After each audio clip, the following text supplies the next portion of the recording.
मुद मंगलमय पूजनीय संत समाज, सम्माननीय सज्जनों एवं देवियों,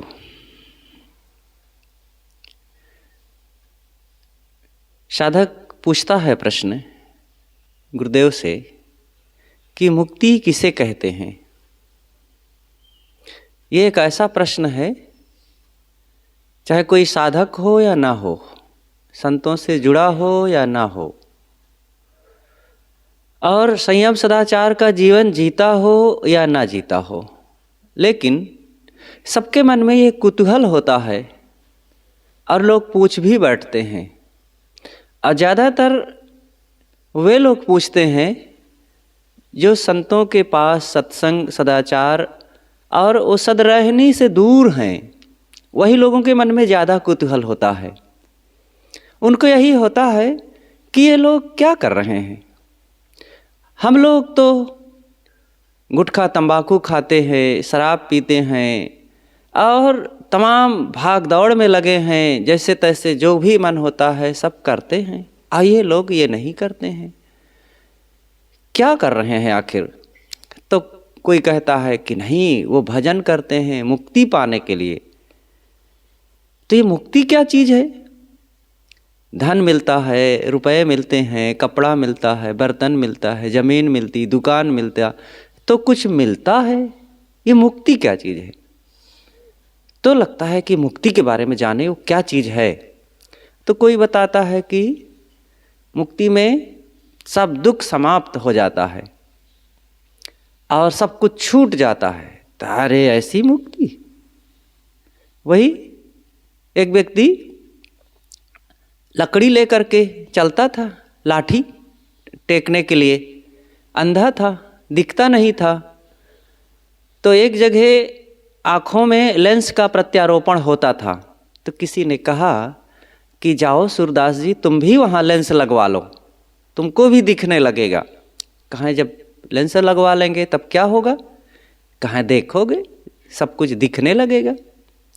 कहाँ फिर क्या होगा। कहाँ अरे जौन ये लाठी लेके चलते हो ये छूट जाएगा। कहे लाठी मेरी छूट जाएगी तो फिर क्या मतलब है। इतने दिनों से मैं ले करके चल रहा हूँ, कितना ये काम आती है, इसी से सारा मेरा सुख सुविधाएं मिलती हैं, और यही छूट जाएगी तो क्या मतलब हुआ। ऐसे ही लोगों को मुक्ति के लिए लगता है कि मुक्ति में सब छूट जाएगा तो क्या मतलब होगा। तो जिज्ञासु पूछता है कि मुक्ति किसे कहते हैं। महात्मा जी उत्तर देते हैं,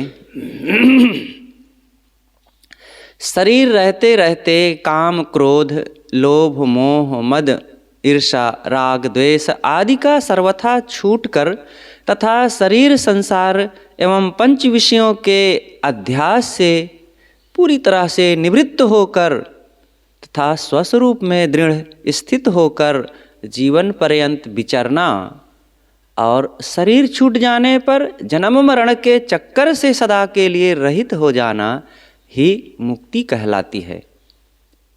मुक्ति का मतलब आज के जो सारे दोष हैं, गंदी आदतें हैं, जिनसे दुख उत्पन्न होता है, वो सब समाप्त हो जाना।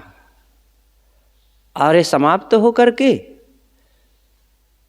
जब प्रारब्ध पूरा हो जाता है तो जीव फिर से देह धर करके दुख भोगने के लिए नहीं आता। यही मुक्ति है। तो जिज्ञासु फिर पूछता है कि मुक्त हुआ जीव भविष्य में कभी जन्म धारण करता है कि नहीं। अगर मुक्त हो जाए और फिर से जन्म धारण करे तो उस मुक्ति का क्या मतलब। उसे मुक्ति कैसे कहा जाएगा। ना वो जल्दी से धारण करे, 10 साल 5 साल में ही नहीं, 10,000 साल बाद अगर जन्म ले तो भी फिर मुक्त कहाँ हुआ। मुक्ति का मतलब है कि जन्म कभी नहीं लेगा। मतलब वह जीव वासनाओं को मिटा दिया, सुखाध्यास देहाध्यास विषयाध्यास को मिटा दिया, अब मिट गया। जब मिट गया तो अब जीव मुक्त हो गया, क्योंकि जिन कारणों से वो देह धरता था वो कारण समाप्त हो गए।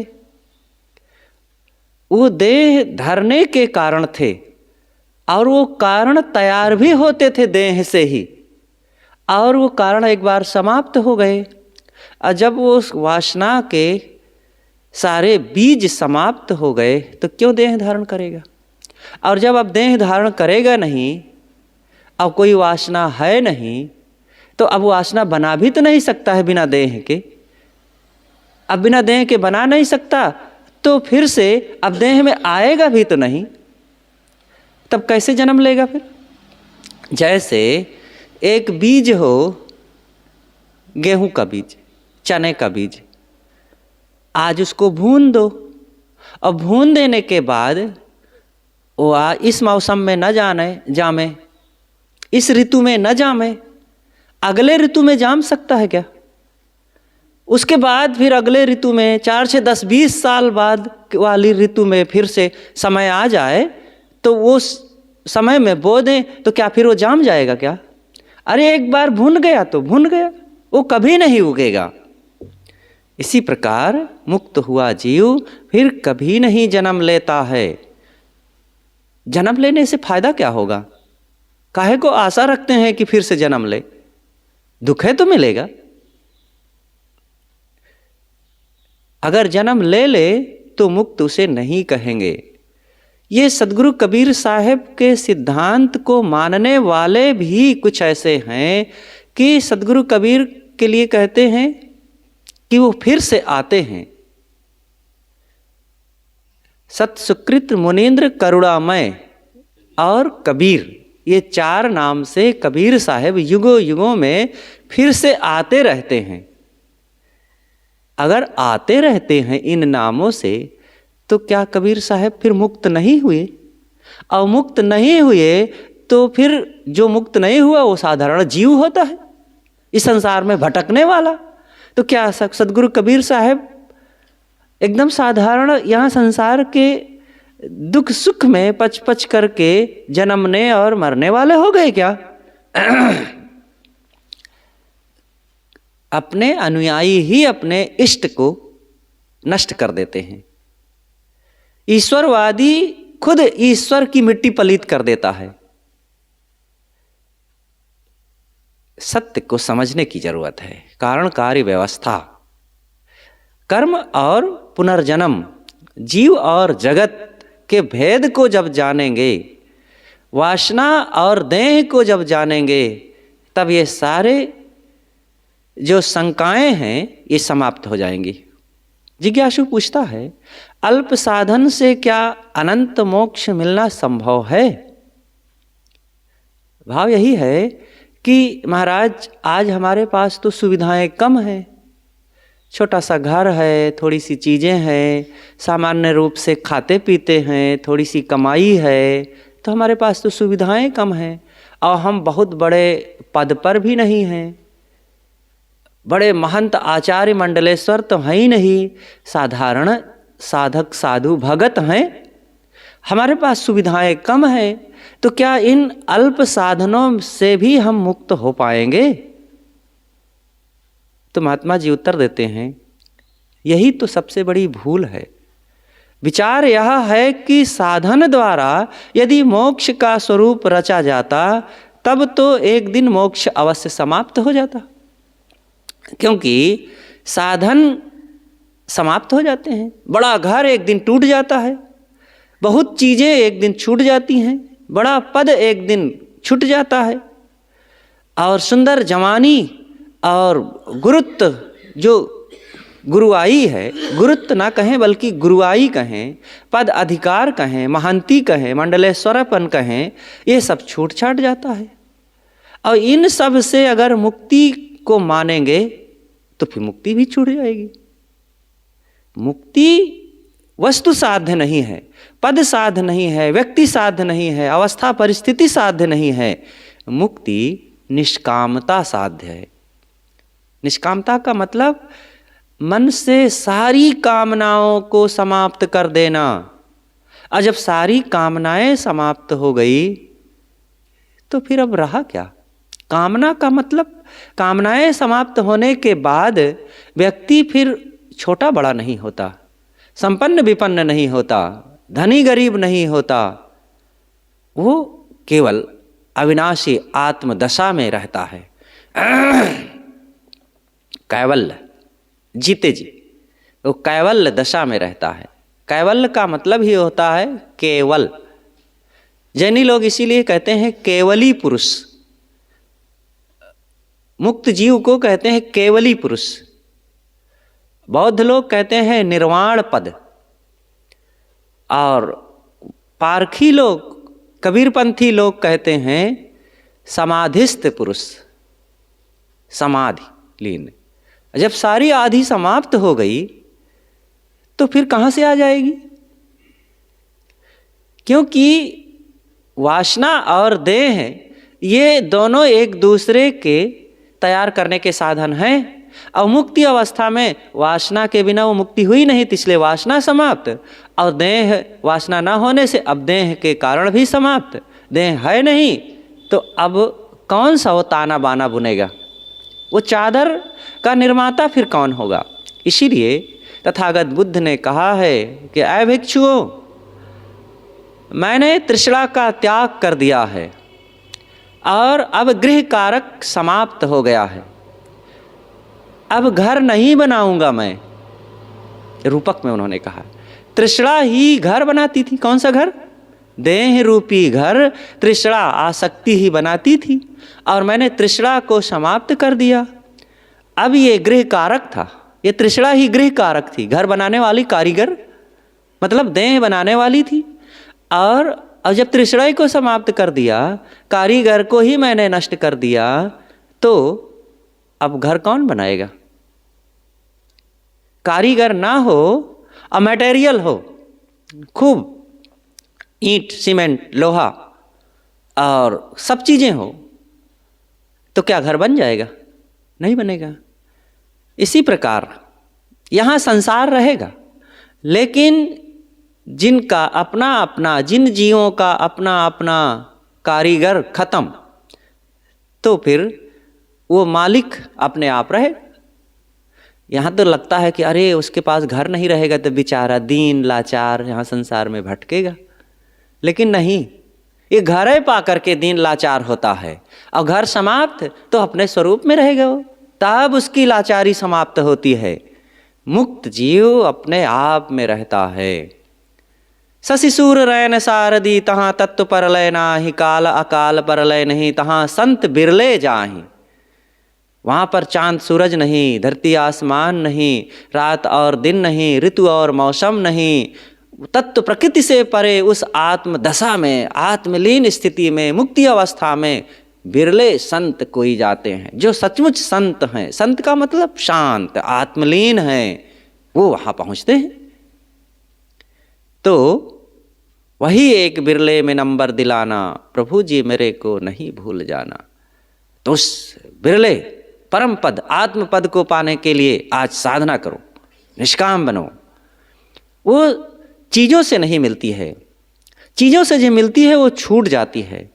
वासनाओं का आवरण समाप्त हो जाने पर तथा प्रारब्ध का अंत हो जाने पर पुनः शरीर में आने का कोई चांस नहीं रह जाता है, क्योंकि जीव का स्वरूप शुद्ध मुक्त है ही, ऑलरेडी वो मुक्त स्वरूप है। बस एक वासनाओं का आवरण चल रहा है कर्म प्रवाहवश। और आज हमारे प्रारब्ध उदय हुए, पूर्व के शुभ संचित जागृत हुए, गुरु संतों की कृपा मिली, उनका सानिध्य मिला, साधना करने का सुअवसर प्राप्त हुआ, और हमने वो पुरुषार्थ कर लिया। सारी आसक्ति, मोह, तृष्णा और ये बाहर की खुजली को, खुजली के सुख भोगों को त्याग करके अब बस आज वो काम अगर हो जाए तो फिर क्या पूछना। ये बहुत सौभाग्य से ये काम होता है।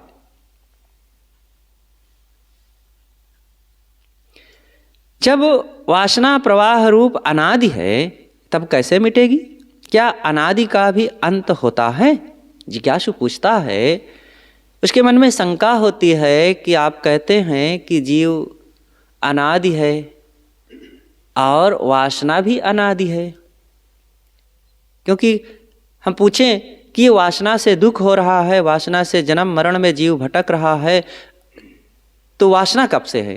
तो यही कहना पड़ेगा कि वासना भी अनादि से है, अनादि से जीव बंधन में भटक रहा है। तो जब वासना अनादि से है तो जो अनादि चीज है क्या वो फिर समाप्त होगी? अनादि चीज होते हुए भी एक प्रवाह रूप अनादि है और एक स्वाभाविक अनादि है। तो ये जो वासना है ये प्रवाह रूप अनादि है, अनादि होते हुए भी शांत है, शांत नहीं शांत, अंत सहित है। जैसे बीज और वृक्ष ये अनादि से आ रहे हैं, चले आ रहे हैं ना, लेकिन जब बीज को भून दिया गया तो अनादि से वो कर्म प्रवाह आते हुए भी अब वो बीज नहीं उगेगा। इसी तरह ये वासना भी अनादि से होते हुए भी आज अगर प्रबल वैराग्य, त्याग, अनासक्ति, निष्कामता को अपना लिया जाए तो ये समाप्त हो जाएगी। और जब समाप्त हो जाएगी तब फिर से उस जीव के लिए वासना नहीं रह जाएगी। जो स्वरूपता अनादि होता है उसका अंत नहीं होता। जैसे पृथ्वी, जल, तेज, वायु तथा अगणित अविनाशी जीव, ये मूल चीजें जो हैं ये स्वरूपतः अनादि हैं। जड़ तत्व भी और चेतन तत्व भी। जड़ तत्व में कौन सी चीज अनादि है? कारण और कार्य, ये दो चीजें हैं। तो कारण रूप में जो हैं वो मुख्य रूप से कौन कौन है? चार हैं। जड़ तत्वों में मिट्टी, पानी, आग, हवा, ये कारण हैं।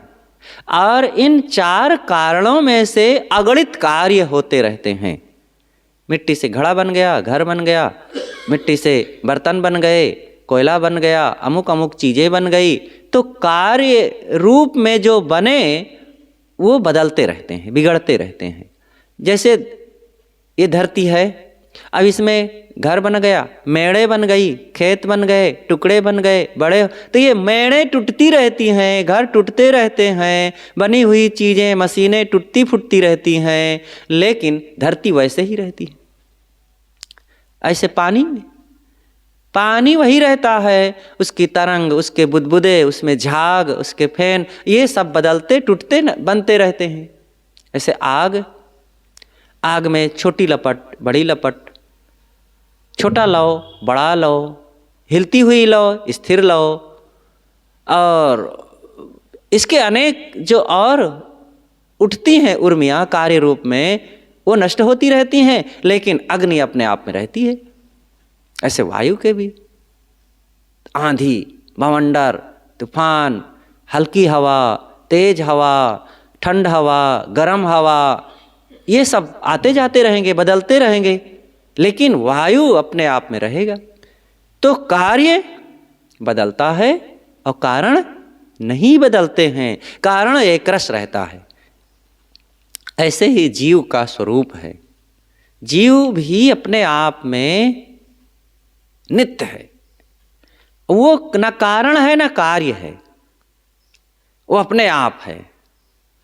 लेकिन वासना कार्य है।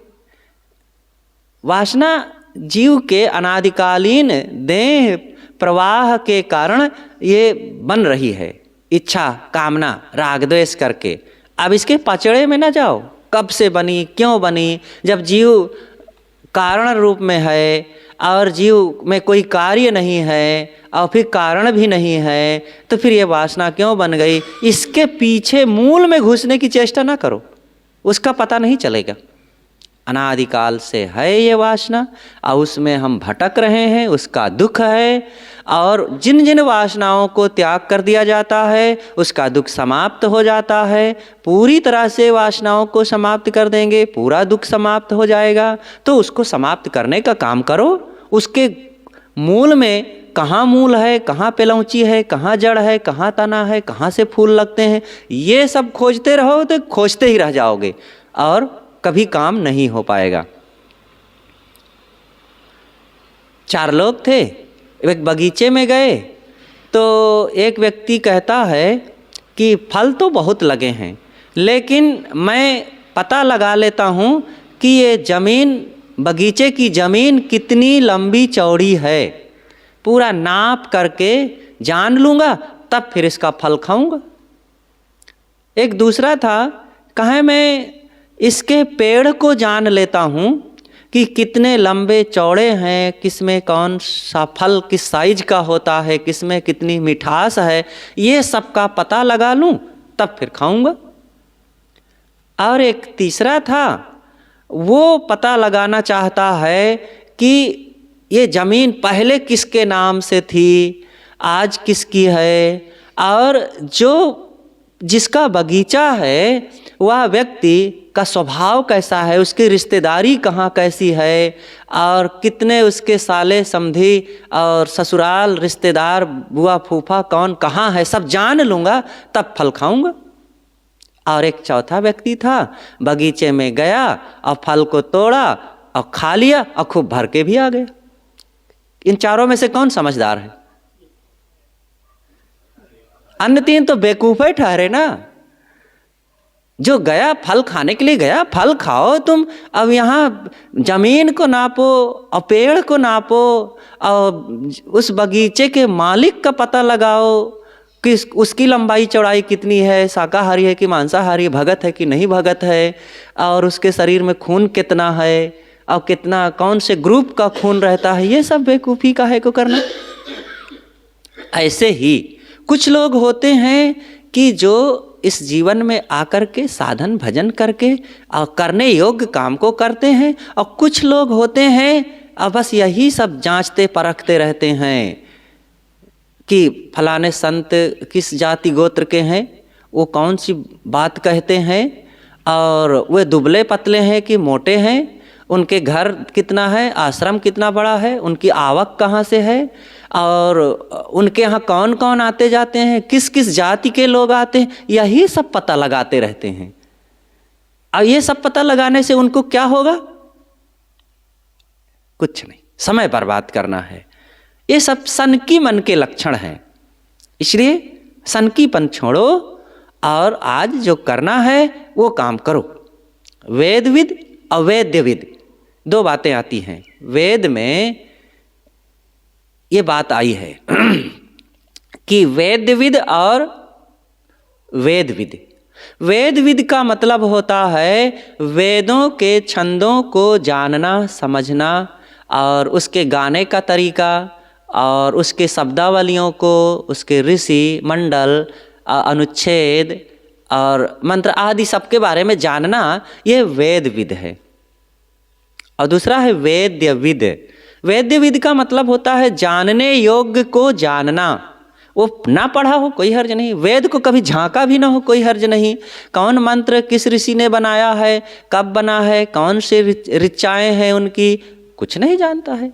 हाँ, जानने योग्य को जानता है, किससे दुख मिटता है, किससे शांति मिलती है, और किस तरीके से स्वभाव को बदला जाए, किससे दुख मिलता है तो उन दुर्गुणों को त्याग किया जाए, और किन सद्गुणों से जीवन पवित्र होता है उनको अपनाया जाए, ये जानता है, ये करता है, इसका लाभ पाता है, इसी से उसका जीवन सुखद है और इसी से शांति मिलती है। तो ये करे तो यही उचित है।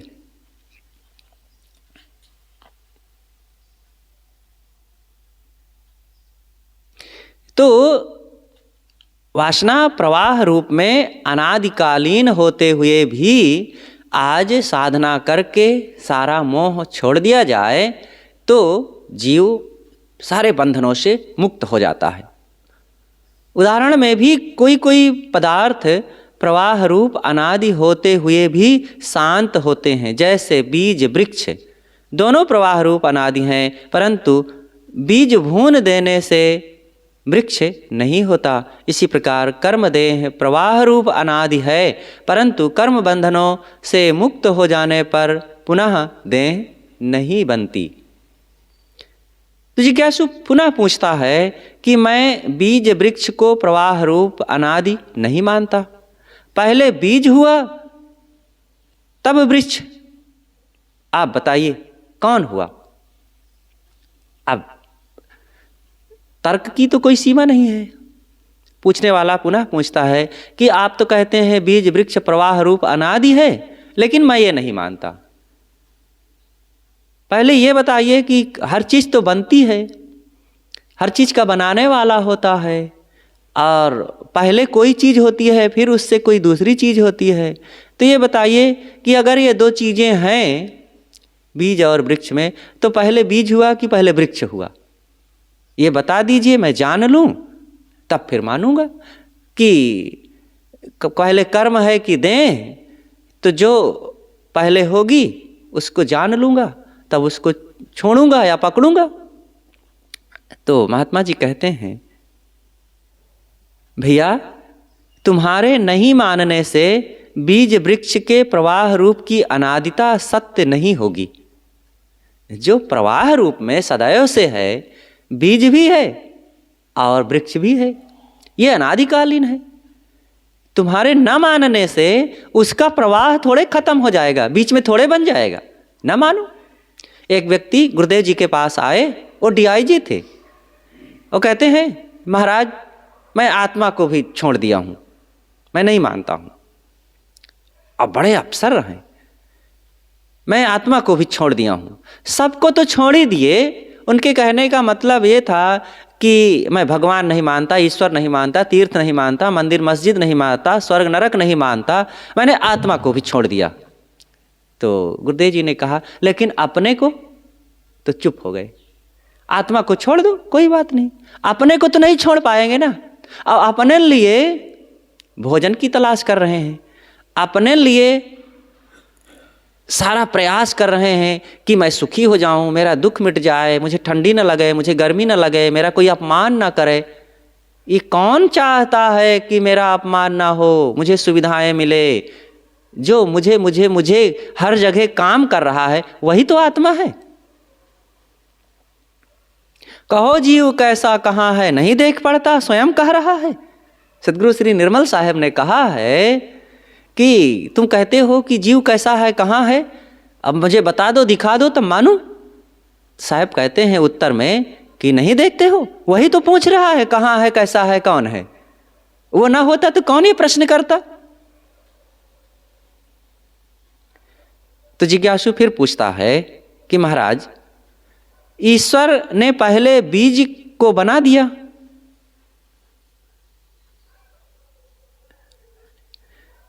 तो कहता है संदेह प्रकट करते हुए कि महाराज ईश्वर ने पहले बीज को बना दिया होगा, क्योंकि उसको ये समझ में नहीं आ रहा है कि बीज हुआ कि वृक्ष हुआ। तब अपने से समाधान वो करता है कि ईश्वर ने पहले बीज बना दिया होगा। बहुत लोग, ये धार्मिक लोग भी ऐसा कहते हैं। एक संप्रदाय है तो वो कहता है कि पहले ईश्वर आया, और जब आया ईश्वर तो देखा कि चारों तरफ वीरान था, तो अपने में से एक छोटा छोटा कई ईश्वर तैयार किया। जो महान ईश्वर आया तो अपने में से छोटा छोटा कई ईश्वर तैयार किया, और फिर वो ईश्वर यहाँ पर कोई ज़मीन को बनाया, कोई आसमान को बनाया, कोई पानी को बनाया, कोई समुद्र को बनाया, कोई धरती को बनाया, और कोई नदी को बनाया, कोई पहाड़ को बनाया। वो सारे ईश्वर जो आए तो सब काम करने लग गए, और फिर ये संसार हो गया। और फिर उन्हीं में से पहले ईश्वर ने बीज को बना दिया होगा। अच्छा, तो जो पहला वाला ईश्वर आया था तो वो कैसा रहा होगा? उसकी लंबाई चौड़ाई तो कुछ रही होगी। और लंबाई चौड़ाई किस चीज की लंबाई चौड़ाई होती है? कोई पदार्थ तो रहा होगा, मिट्टी का रहा होगा, या पानी का रहा होगा, या तत्वों का रहा होगा, हवा या आग का, कुछ तो रहा होगा। इसका मतलब संसार था पहले, तभी तो ईश्वर आया। जड़ तत्व थे, जड़ तत्व से ही तो शरीर बनता है, चाहे वो मिट्टी पानी का हो, चाहे आग हवा का हो। यद्यपि बिना चारों के देह नहीं बनेगा, और ये देह बन करके ईश्वर आया, तो इसका मतलब है संसार पहले से है, ईश्वर बाद में हुआ। ये कहना ही बेकार बात है, गलत बात है, तर्कहीन बात है कि ईश्वर आया तब उसने धरती आसमान को बनाया, फिर अपने में से छोटे छोटे ईश्वर को तैयार करके वो बनाया। ये बहुत पहले एक पुस्तक में थोड़ा सा मैंने भी पढ़ा था, गुरुदेव जी उसको पढ़े थे तो बता रहे थे कि कुछ अनेक मतपंथ हैं, सब मनगढ़ंत कहानियाँ खूब रचते रहते हैं।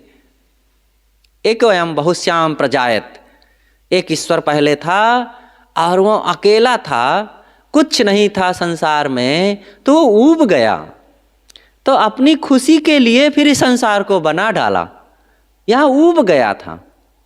अब वो ईश्वर अकेला था, अब वो ऊब काहे को गया भाई? और जब देह में रहता है, इच्छा जगती है, इंद्रियां होती हैं, तो उसको कहीं खाने की इच्छा जगती है, तो कहीं देखने की, कहीं सुनने की, कहीं पीने की, कहीं भोगने की।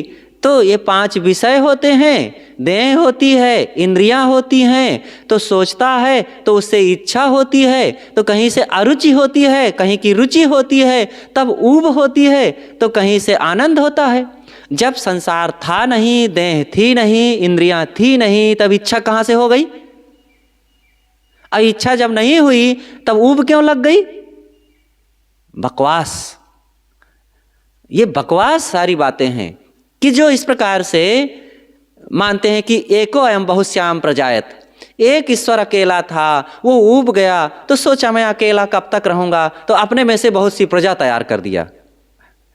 ये शास्त्रों की बातों को भी बहुत बिना विचार किए आप सिर पे लादते जाएंगे, मानते जाएंगे, तो इससे भी कहीं समाधान मिलने वाला नहीं है।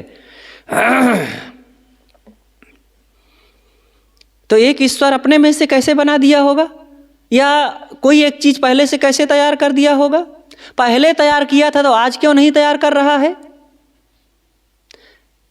कहते हैं कि विकासवाद एक सिद्धांत है, लामार्क डार्विन का, वैज्ञानिक है लामार्क डार्विन। वो कहते हैं विकासवाद का सिद्धांत है, संसार विकासवाद का सिद्धांत है। तो पहले जीव कृमि रूप में छोटे छोटे अमीबा नाम का एक प्राणी था, अमीबा बना, फिर पैरामीशियम बना, और फिर मेढक बना, और फिर वही मेढक फिर धीरे से बंदर बन गए, और वही बंदर धीरे से फिर उनकी पूंछ का उपयोग नहीं था तो पूंछ लुप्त होती गई, और फिर वे मनुष्य बन गए। ये विकासवाद का सिद्धांत है लामार्क डार्विन का। अच्छा, तो विकासवाद के सिद्धांत में इस प्रकार से विकास हो गया। तो पहले देखिए, जब वैज्ञानिकों ने साइकिल बनाया था तो बड़ा सा पहिया एक आगे लगाए थे, करीब 5 फीट ऊंचा। अब छोटा सा पहिया करीब करीब 6 इंची का पीछे लगाए थे, और उसको चलाने में बड़ी दिक्कत हुई। तो उसी से फिर सीखे कि ये सुविधाजनक नहीं है, तो एक दूसरा साइकिल बनाए जिसमें बड़े बड़े 2 पहिए बनाए, तब ऊपर चढ़ने में बड़ी दिक्कत होती थी। तो लगा कि ये भी बढ़िया नहीं है, तो फिर उससे सीखे कि नहीं, इसमें सुविधा नहीं, तो दूसरे ढंग से बनाए, पीछे बड़ा सा पहिया बनाए और आगे छोटा किए, तो फिर उसमें भी बढ़िया ना लगा। पैडल मारने में दिक्कत होती थी, तो फिर बराबर के पहिए, छोटे पहिए बनाए जिसमें दूर दूर थोड़ा रखा गया और बीच में पैडल लगाया गया, तो धीरे से उसका सुधार उस बढ़िया हुआ, उसमें फिर सुविधा हो गई। और आज भी उसमें बदलाव होता रहता है, तो कहीं साइकिल में मोटा पहिया, तो कहीं एकदम पतला पहिया, तो कहीं गियर वाली, तो कहीं बिना। तो जो देखिए, विकासवाद का सिद्धांत ये कहता है कि बदलते बदलते जब एक सुविधा वाली चीज़ हो जाती है, तो असुविधा वाली, दुख देने वाली या जो लाभदायी नहीं है, उसका अंत होता जाता है। पहले वाली वो सारी साइकिलें बंद हो गई, पहले वाली वो ट्रेन बंद हो गई जो छक छक छक छक चलती थी, कोयला भर करके धुआं उड़ाते हुए धीरे धीरे। अरे पहले तो घोड़ा आगे दौड़ाया जाता था। जब सबसे पहले ट्रेन बनी तो जेम्स वाट ने बनाया भाप का इंजन, तो कोयला भर के थोड़ा सा चलाए, उसके पहले घोड़ा दौड़ाया जाता था, तो घोड़ा के पीछे वो इंजन चलता था। आवाज़ सब बंद हो गया। विकासवाद के सिद्धांत से वो सब बंद हो गया। तो जब ऐसे बदलाव होता है तो इन प्राणियों में क्यों नहीं बदलाव हो गया? वो पहले वाले क्यों नहीं बंद हो गए? मेढक को बंद हो जाना चाहिए था। जब मेढक से बंदर हो गए तो मेढक वाली कंपनी बंद हो जानी चाहिए, और जब बंदर से फिर आदमी हो गए तो बंदर वाली कंपनी बंद हो जाना चाहिए। लेकिन मेढक भी है, बंदर भी है, मनुष्य भी है, तो आपका विकासवाद सिद्धांत फिर सही कहाँ हुआ? कहते हैं जिन अंगों को ज़्यादा उपयोग किया गया तो वो ज़्यादा बड़े हो गए। पूंछ का अंग नहीं उपयोग, पूंछ अंग को नहीं उपयोग किए, इसलिए मनुष्य में समाप्त हो गया। तो उनमें पूंछ क्यों लगी है अभी? बंदर आज भी तो पूंछ का उपयोग नहीं करते, और पैरों का उपयोग करते हैं तो पैरों को हो जाना चाहिए। आज इतना हजारों लाखों पीढ़ियां बीत गई तो पैरों को 50, 60, 100 फीट के हो जाना चाहिए। मनुष्य दांतों का उपयोग खूब करता है रोज रोज, उसको तो दांत हो जाने चाहिए 50, 60 फीट के। हाथों का उपयोग करता है, विकासवाद के सिद्धांत से हाथ खूब इतने बड़े हो जाना चाहिए। अगर विकासवाद के सिद्धांत से जिनका उपयोग किया जाता है वो बढ़ते हैं, जिनका नहीं उपयोग किया जाता वो लुप्त हो जाते हैं, तो फिर लुप्त कान की पंखुड़ियों का कौन उपयोग है? इनको तो लुप्त हो जाना चाहिए। कोई उपयोग करते हैं क्या? बोझा ढोते हैं कान की पंखुड़ियों से, क्यों कोठारी जी? ये आंख के भाव से कौन उपयोग करते हैं? वो समाप्त हो जाना चाहिए। बाल कंघा तो लगाते हैं, सिर के बाल में तो कंघी लगाते हैं, खिंचाव कहीं हो जाता है। इन आँख की पंखुड़ियों को, ये रोए को और बरौनी को कौन सा उपयोग करते हैं? उसमें कोई गाड़ी खींचते हैं क्या? तो समाप्त हो जाना चाहिए। लेकिन ऐसा कुछ नहीं है, इसलिए ये सिद्धांत भी वाहियात है।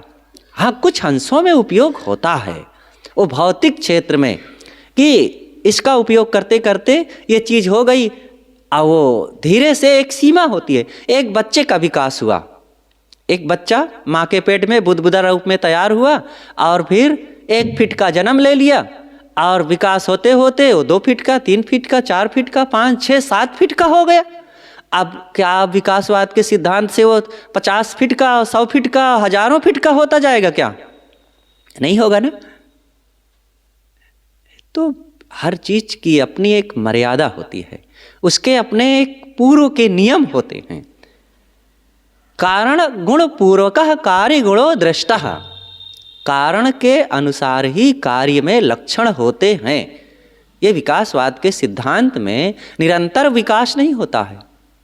जो बच्चा 1 फीट का जन्म लिया था वही 5 फीट का हो गया, फिर धीरे से घटेगा, 6 फीट का हो गया। देखो, जब बुढ़ापा आता है तो शरीर घटता है, हाइट कम हो जाती है, और फिर एक दिन समाप्त भी हो जाती है, सारी हाइट फाइट भी खत्म। तो निरंतर विकास नहीं होते जाता है, विनाश भी आता है।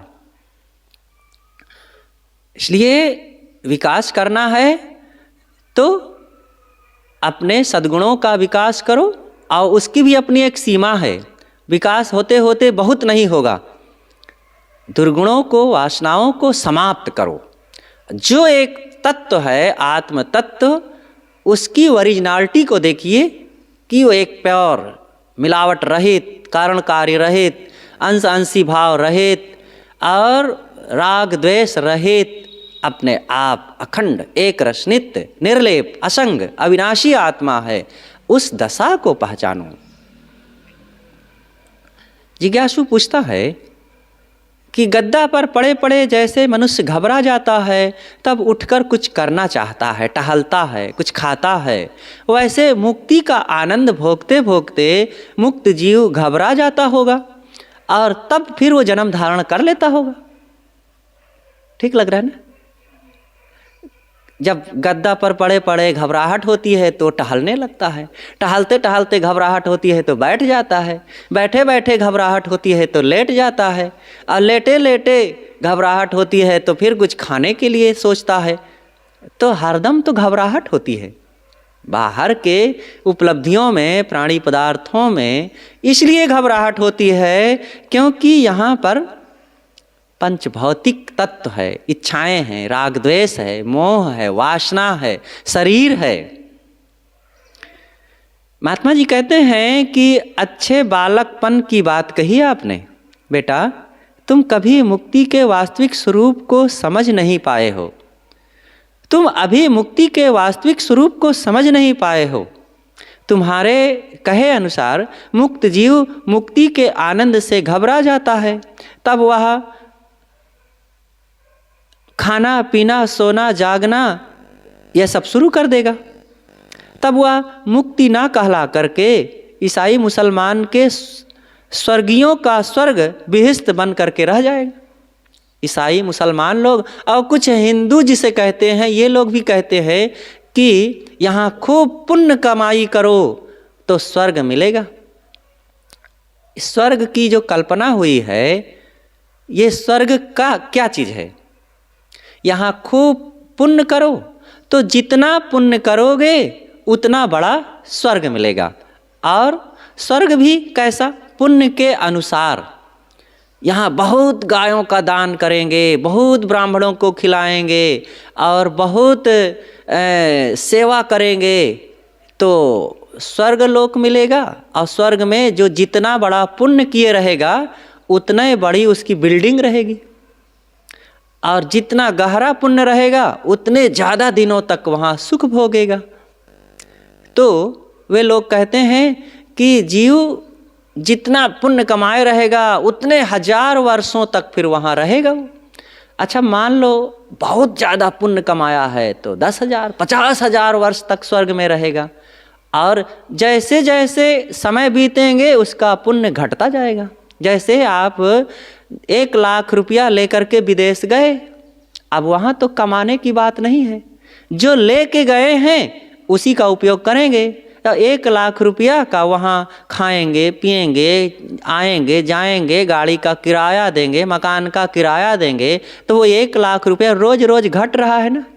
और जब घट जाएगा और धीरे धीरे ख़त्म हो जाएगा तो वहाँ से वहाँ की सरकार उठा के तुमको फेंक देगी, जाओ अपने देश, यहाँ तुम्हारा वीज़ा नहीं है, यहाँ कोई तुम्हारा अधिकार पत्र नहीं है, यहाँ नहीं रह सकते, तो फिर चला आएगा।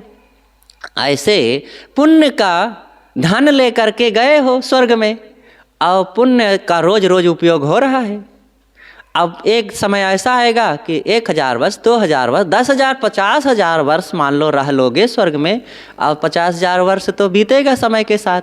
अब पुण्य तुम्हारा खत्म तो स्वर्ग से फिर ढकेल दिए जाओगे, फिर यही नरक में आ जाओगे कि नहीं? तो वो स्वर्ग भी कौने काम का है? इस स्वर्ग फर्ग की बात नहीं है। ऐसा काम करो कि सदा के लिए दुख रहित रहो। स्वर्ग बहुत सुख देने वाला होते हुए भी वहाँ दूध की नदी और सुख की धारा बह रही है, शहद की धारा बह रही है, आनंद की धारा, मतलब कुछ कल्पना कर लो। और स्वर्ग में पुराणों में सब खूब लिखा गया है, जो जो मन में आ गया है। तो मान लो स्वर्ग में जाएंगे और फिर लौट के वहाँ से चले आएंगे, पुण्य खत्म होगा तो यहाँ दुख। लेकिन ऐसा एक संतों ने एक सिद्धांत को तैयार किया है, तैयार नहीं किया, वो शाश्वत है कि वासना को समाप्त करो, कामनाओं को समाप्त करो, स्वरूप को पहचानो। ये स्वर्ग और नरक कौन भोग रहा है? पुण्य कौन कमा रहा है? तुम धन कमाते हो, धन को महत्व दे रहे हो, कमाने वाले को नहीं पहचान रहे हो।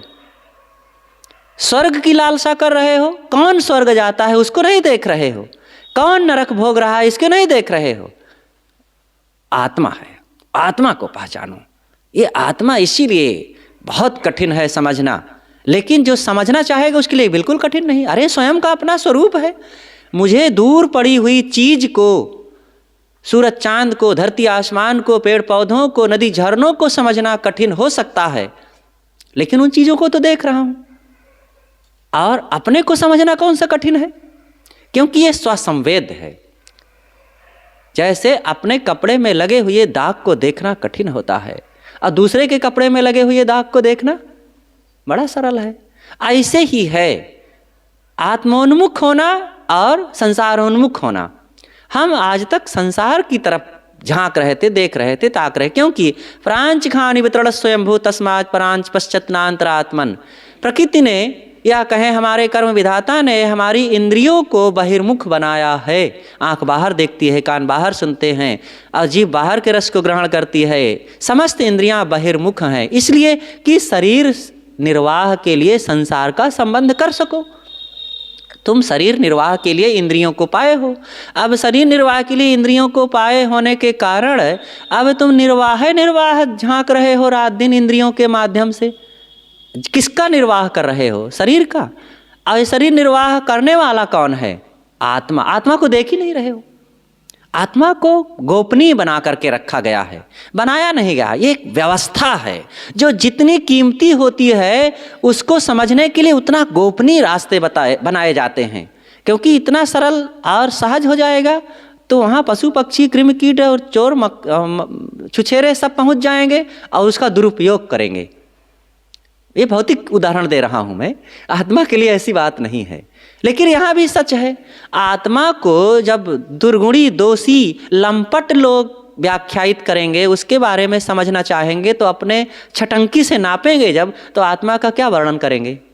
जितना पवित्र मन से, जितना निर्मल भाव से, जितना निष्काम भाव से आत्मा को पहचानेंगे, उतना ही उसको समझेंगे, उतना ही निकट होंगे और उसके सुराज्य में पहुँचेंगे। इसलिए आत्मा गोपनीय है और उस गोपनीय काम के लिए बड़ी शांति से, बड़ी सरलता पूर्वक और सारे राग द्वेष को मिटाकर उन पवित्र आत्माओं की सलाह लेते हुए और युक्ति पूर्वक यतः क्षीण दोषाः, धीरे धीरे यत्न पूर्वक तब उसको पहचान पाओगे। तब बजिहें बड़ रोहू हो। बीजक में साहब ने कहा है ना एक जगह कि मुक्ति की डोरी गाड़ जन खींचो तब बजिहें बड़ रोहू हो। अगरे भाई मुक्ति की डोरी खींचना है, बड़ी बड़ी मछलियों को पकड़ना है तो जाल फैलाओ और धीरे धीरे चुपके से जाल को खींचो। झटके से खींचोगे चौंक जाएंगी मछलियाँ, सब कूद जाएंगी इधर उधर, नहीं फंस पाएंगी। साहब कहते हैं कि झटके से काम नहीं बनेगा, धीरे धीरे संभालते संभालते मन इंद्रियों को, राग द्वेष को मिटाते हुए, स्वश करते हुए अपने आप को, तब काम बनेगा। तो गद्दा में पड़े पड़े जैसे ऊब जाता है वैसे मुक्त जीव ऊब जाएगा और फिर देह में आएगा। मुक्ति के मतलब को जान ही नहीं पाए हैं आपने। ये तो शरीरधारी राग द्वेष में उलझा हुआ व्यक्ति का काम है। स्वर्ग में ऐसा जैसे वर्णन किया है संसार के लोगों ने, तमाम सांप्रदायिक लोगों ने, ये काल्पनिक और मन की उलझुल की बातों के उदाहरण दे रहे हो आप। पहले विचार करो, जहाँ मुक्त जीव के पास शरीर मन नहीं, वहाँ घबराना, मचलना, आनंद क्लेश कहाँ रहा? मुक्त पूर्णता का नाम है। मुक्त होने के पश्चात भी यदि कुछ करना रहा और आना जाना रहा, घबराना आनंद रहा, तो वो मोक्ष कैसा? ये तो लड़कों का खेल हो गया। थोड़े में कढ़ी फुलौरी बनाए और खाए, आनंद आ गया और सब बिगाड़ के तोड़ ताड़ के चले गए और फिर घर में कहते हैं नहीं, फिर से वहाँ आनंद मानते हैं। ये खिलवाड़ करना, ये मुक्ति का काम करना जो कह रहे हो कि फिर घबराहट होने लगेगी और फिर मुक्ति का काम करें, ये तो बच्चों का खेल हो गया। सीमित शक्ति वाला जीव अनंत मुक्ति के आनंद को कैसे भोग सकता होगा? अब फिर जिज्ञासु पूछता है।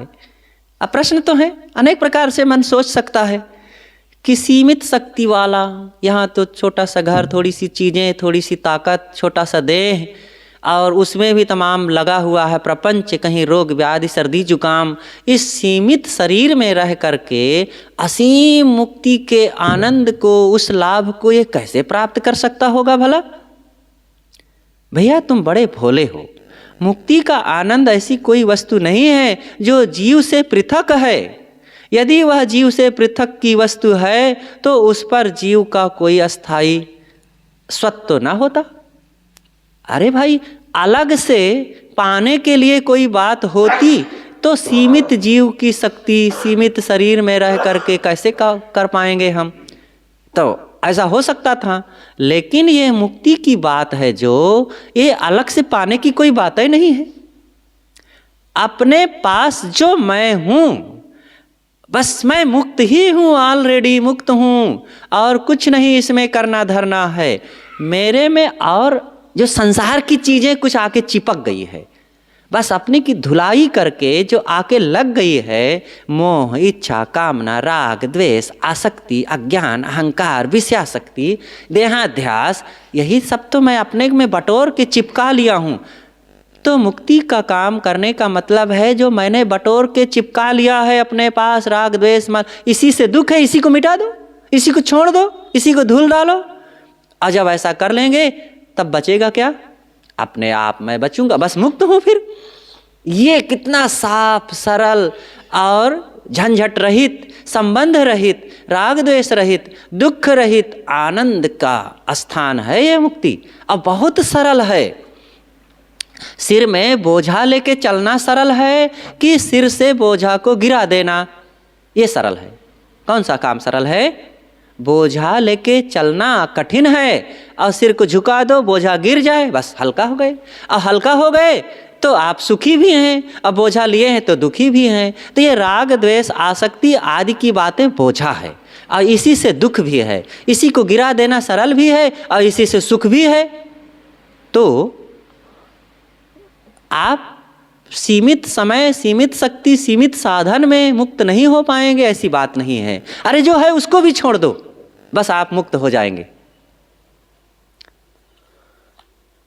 महर्षि कपिल कहते हैं, जिसका भाव है कि मुक्त पुरुष संसार में फिर नहीं लौटता। इस विषय में छांदोग्य उपनिषद में भी नाचे पुनरावर्तते कहा करके मुक्त पुरुष का पुनरागमन न होना अस्पष्ट कहा गया है कि मुक्त जीव पुनः नहीं आता है, उसका आगमन नहीं होता है। इससे यह सिद्ध होता है कि मोक्ष प्राप्त कर लेने पर आत्मा जन्म मरण के चक्र से निकल जाता है, उसे फिर लौटना नहीं पड़ता। सांकारिका में जो सांख्य का विचार है, उसी में सांकारिका में ईश्वर कृष्ण जी ने एक बहुत महत्वपूर्ण उपदेश कहा है। एवं तत्त्वाभ्यास नास्मि नामे नाहम मित परिशेषम अविपर्यात्म शुद्धम केवल मुत्पद्यते ज्ञानम एवं तत्व अभ्यासम। इस प्रकार तत्व के अभ्यास से, तत्व के अभ्यास मतलब स्वरूप का अभ्यास करने से, मैं शरीर नहीं हूँ, मैं असंग अविनाशी नित्य एक रस चेतन आत्मा हूँ, ये अभ्यास है।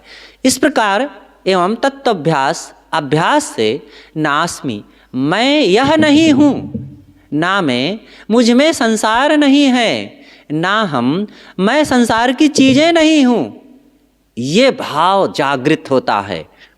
तत्वाभ्यासे नास्मि नामे नाहम मित परिशेषम, तब एक शेष आत्म तत्व रह जाता है। अविपर्यात विशुद्धम, तब शुद्ध आत्मज्ञान का उद्घाटन होता है। केवल मुत्पद्यते ज्ञानम, तब एक केवल आत्म अस्तित्व मात्र वह ज्ञान उत्पन्न होता है अपने आप में। देखो महर्षि कपिल ने भी कितना महत्वपूर्ण ये उपदेश दिया है, ये मनन करने योग्य है। मतलब अन्यथा यदि ऐसा ना माने तो अपुरुषार्थात्म, मोक्ष को पुरुषार्थ नहीं मान सकेंगे। मतलब भाव यही है कि यदि मुक्त पुरुष का संसार में फिर लौटना मान लें तो मोक्ष की व्यवस्था ही बदल जाएगी, और जिन मोक्ष को परम पुरुषार्थ कहा गया है उसे अपुरुषार्थ कहना पड़ेगा फिर। क्योंकि पुरुषार्थ, सबसे बड़ा पुरुषार्थ किसे कहा गया है? यही माना गया है कि वासनाओं को त्याग कर स्वरूप में लीन होना, यही सबसे बड़ा परम पुरुषार्थ है। अगर मेहनत करना ही पुरुषार्थ माना जाए तो एक मजदूर भी तो दिन भर मेहनत करता है, एक किसान भी तो दिन भर मेहनत करता है, एक हलवाहा भी तो दिन भर मेहनत करता है। मतलब कोई भी व्यक्ति हो, पुरुषार्थ अगर कहा जाए मेहनत करना ही, तो एक कुत्ता बिल्ली भी, लोमड़ी सियार भी, पशु पक्षी भी, ये भी सब बहुत मेहनत करते हैं। एक बैल भी दिन भर मेहनत करता है तो उसका भी पुरुषार्थ कहा जाएगा। लेकिन ये पुरुषार्थ नहीं कहलाते हैं। भौतिक पुरुषार्थ कह सकते हैं, भौतिक उन्नति के लिए पुरुषार्थ कर रहे हैं, लेकिन सच्चा पुरुषार्थ नहीं है। पुरुषार्थ केवल एक ही माना गया है कि जिस पुरुषार्थ से पुरुष का प्रयोजन सिद्ध हो जाए, मतलब पुरुष अपने स्वरूप में स्थित हो जाए, ये सच्चा पुरुषार्थ है। ये शास्त्र का वचन है। और भी कई उदाहरण दिए हैं। अब उन उदाहरणों को हम ज़्यादा ना कहा करके थोड़े में यही कहें कि दूसरे संप्रदाय के लोगों ने भी कहा है कि मुक्त जीव का फिर से जन्म नहीं होता, ये वेद में भी बात आई है। और जहाँ जन्मादि दुखों की आत्यांतिक निवृत्ति हो जाती है उसे मोक्ष कहते हैं। ये बात छांदोग्य उपनिषद में आई है, गीता में भी बात आई है, जिसे पाकर के फिर संसार में नहीं लौटना होता वही मेरा परम धाम है। तद्धाम परमम मम, तद्धाम परमम मम कहा गया है, वो मेरा अपना धाम है। महाराज श्री कृष्ण कहते हैं कि हे अर्जुन, तुम बाहर से लौट करके अपने आप को पहचानो, इच्छाओं को समाप्त करो, राग द्वेष से ऊपर उठो, तब तुम मेरे धाम में आओगे। तद्धाम परमम मम, वो मेरा अपना धाम है। मेरा अपना धाम मतलब स्वरूप में लौटना, आत्मा में लौटना। श्री कृष्ण के शरीर में थोड़े कोई लौटेगा।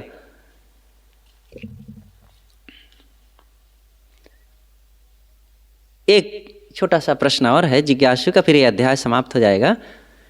यदि मुक्त जीव पुनः देह नहीं धरते तो धीरे धीरे सब जीव जब मुक्त हो जाएंगे तो सृष्टि कैसे चलेगी? जीव के लिए ये कहा जाता है कि जीव नए बनते नहीं, और जीव अविनाशी है। अविनाशी होने से ना वो बनता है और ना बिगड़ता है, जो है सो है। ये तो सच है कि जीव नए बनते नहीं। अगर नए बनने लग जाएं तो फिर तत्वों के संयोग माने जाएंगे कि अमुक अमुक संयोग से बन गया होगा, और संयोग मानेंगे तो जीव फिर अभौतिक नहीं रह जाएगा, भौतिक बन जाएगा, और फिर वो बिगड़ भी जाएगा। लेकिन ऐसा नहीं है, जीव नित्य हैं, अभौतिक हैं, और जितने हैं उतने हैं। इसीलिए जीवों के लिए अगणित कह सकते हैं, असंख्य नहीं कह सकते। जीवों के लिए असंख्य नहीं कह सकते, अगणित कह सकते हैं। असंख्य एक उसकी संख्या हम नहीं कर सकते हैं, इसलिए असंख्य कह भी लीजिए, लेकिन फिर भी असंख्य नहीं है वे, आप नहीं कर सकते हैं। जैसे आप एक बोझा को नहीं उठा सकते, इसलिए कहते अरे ये तो बहुत पहाड़ जैसे है, हिमालय जैसे। तो एक बोझा आप नहीं उठा सकते, तो हिमालय, लेकिन हिमालय थोड़े है वो, आप नहीं उठा पाएंगे, कोई और उठा लेगा। किस मशीन से उठा सकते हैं, है उठाने योग्य। इसी तरह ये जीव को आप गिनती नहीं कर सकते हैं, इसलिए असंख्य कह लीजिए एक भावनात्मक दृष्टि से, लेकिन असंख्य नहीं, उसकी संख्या है, लेकिन अगणित नहीं है। वो बहुत हैं। तो वो जीव जो हैं मुक्त हो गए, और मुक्त होकर पुनः नहीं लौटते, और वो मुक्त हो गए तो धीरे धीरे फिर तो सभी जीव मुक्त हो जाएंगे, तो संसार फिर कैसे चलेगा? अरे भाई, मुक्ति पाना इतना सरल है क्या? अच्छा मान लो मुक्त हो जाए, धीरे धीरे सब जीव मुक्त हो जाएं और संसार ना चले, तो क्या नुकसान हो जाएगा?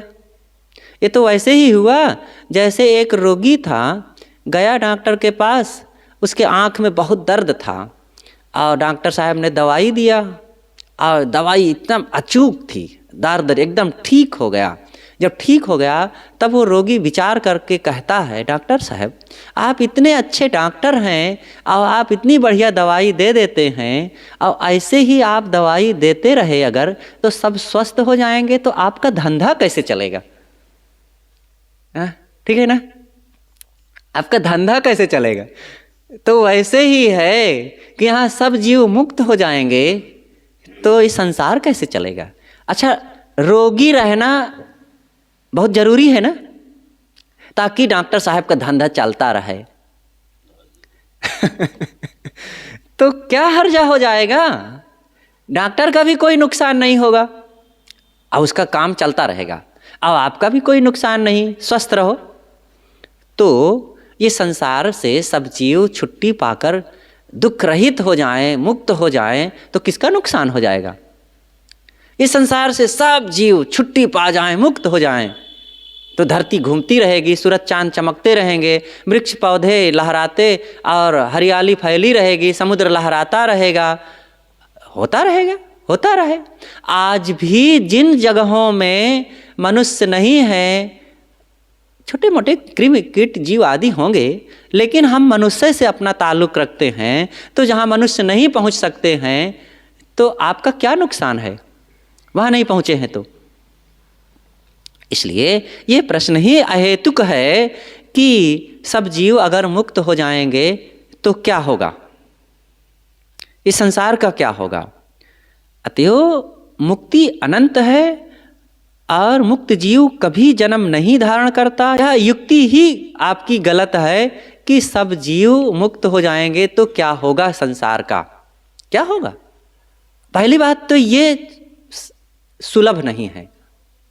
कितने जीव हैं पता है, और कितने जीव मुक्त होते हैं। अच्छा कल्पना करो कि आप जिस गांव में या जिस नगर में रहते हैं वहाँ कितने लोग साधु हुए हैं। शायद मुक्त होने के लिए पहले मन इंद्रियों का पूर्ण संयमन चाहिए, त्याग वैराग्य चाहिए, स्वरूप का बोध चाहिए और पूर्ण आत्मस्थिति चाहिए, तब मुक्ति मिलेगी। अब आपके गांव में इस साधना को प्राप्त करने वाले कितने लोग हुए हैं? कोई नहीं हुए। गिनती लगाएंगे तो शायद 10, 20, 50 साल नहीं, 100, 200 साल की पीढ़ियों में कोई हुआ हो। अब मान लो 1, 2, 3 हो भी गए हैं तो अब कितने अंशों में उन्होंने मुक्ति का काम किया। एक छोटा सा उदाहरण गुरुदेव जी का संस्मरण कह के समाप्त करूं। एक बार गुरुदेव जी अवध क्षेत्र में थे, अयोध्या से उत्तर की ओर एक गांव में प्रवचन कर रहे थे। ब्रह्मचर्य की बात आई, कहा गया कि ब्रह्मचर्य अपनाओ, साधना करो। ये कब तक ये राग द्वेष में और मोह माया में वासनाओं में डूबे रहोगे, अब अपने को दुखी करते रहोगे। तो एक लाला जी उठे और खड़े होकर कहते हैं, महाराज जी आपकी बात को मान लिया जाए और सब ब्रह्मचारी हो जाएं तो ये सृष्टि ही रुक जाएगी, ये संसार कैसे चलेगा फिर।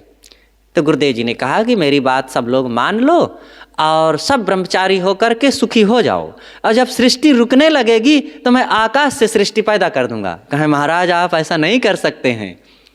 कहें अच्छा आप करिए ऐसा। अच्छा तो ये बताइए कि आप पहले सबको ब्रह्मचारी बनाइए।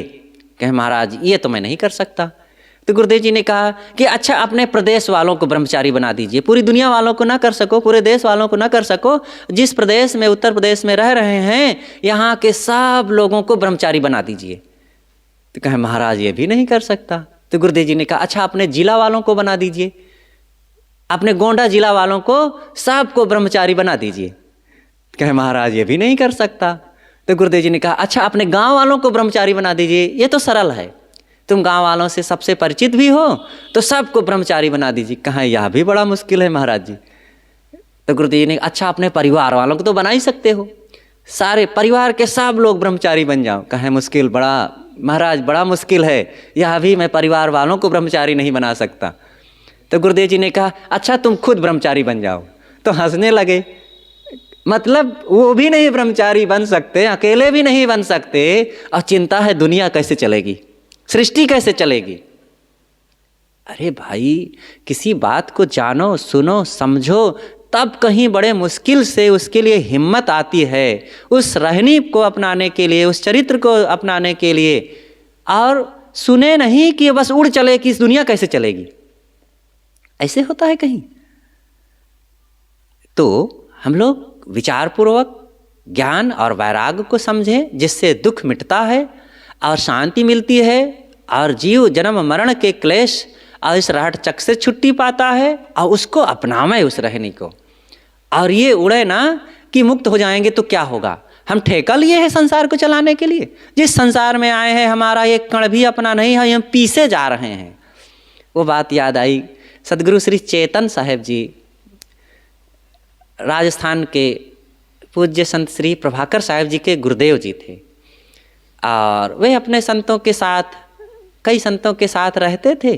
अब बीच बीच में उछल कूद करने वाले भी साधु होते ही हैं, अब उनसे परेशान कभी कभी हो जाते थे।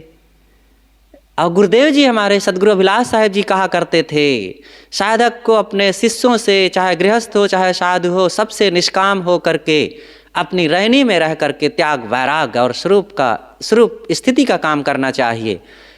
तो श्री चेतन साहेब जी कहते हैं, अभिलाष साहब तो कहते हैं कि स्वरूप में रहे और राग द्वेष रहे और किसी से कोई अपेक्षा ना रखे। और हम तो अपने 3-4 में कचरे जाइत हन, अब वो 50 लोगों के बीच में कैसे इतना शांत रहते हैं, समझ में नहीं आता।